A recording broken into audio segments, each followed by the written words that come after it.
Rich people, they don't tie themselves down like this. Instead of committing to one place forever, they book vacations when and where they actually want to go. And because they invest their money in things that grow, like stocks, real estate, or businesses, they can afford to take trips without worrying about contracts or fees. So before you sign on the dotted line for a timeshare, ask yourself, do I really want to commit to the same vacation spot for life? Or would I rather have the freedom to travel wherever I want? Because a timeshare isn't a ticket to luxury. It's a financial trap disguised as a getaway. Number 3, designer clothes and accessories. Let's be real. Who doesn't like nice things? A fancy handbag, a pair of designer sneakers, or a luxury watch can make you feel like you've made it. But here's the thing. Spending thousands on designer brands doesn't make you rich. In fact, it often does the opposite. Think about it. What's the real reason people buy designer stuff?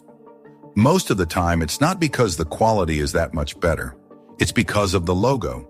It's about looking successful, even if your bank account tells a different story. And the worst part?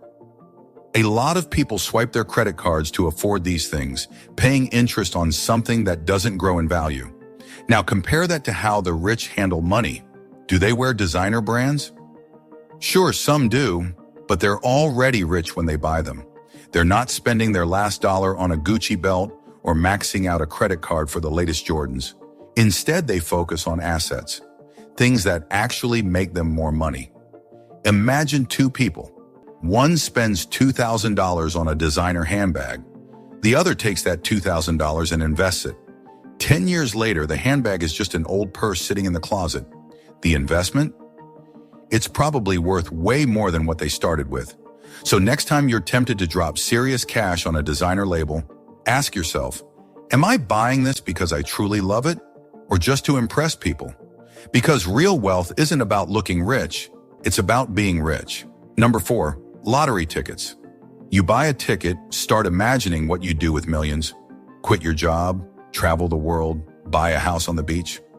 But here's the thing. The lottery isn't a magic ticket to wealth. It's just a game where the odds are stacked massively against you. Think of it like this.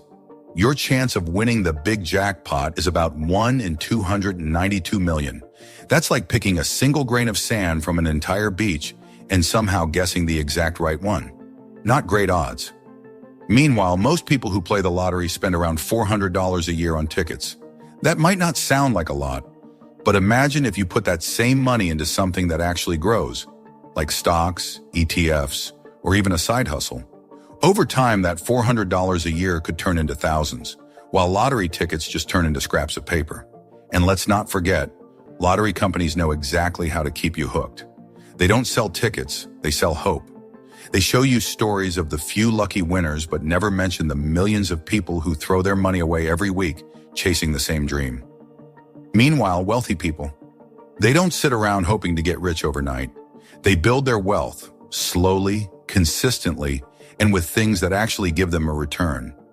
So the next time you think about buying a lottery ticket, ask yourself, am I investing in my future or am I just paying for a daydream? Number 5, overpriced degrees.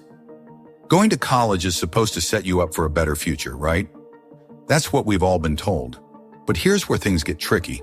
Not all degrees are worth the price tag. Imagine borrowing $100,000 to get a degree in something that doesn't lead to a well-paying job. That's like taking out a huge loan to buy a car that doesn't run. You're stuck with the debt, but you're not really getting anywhere.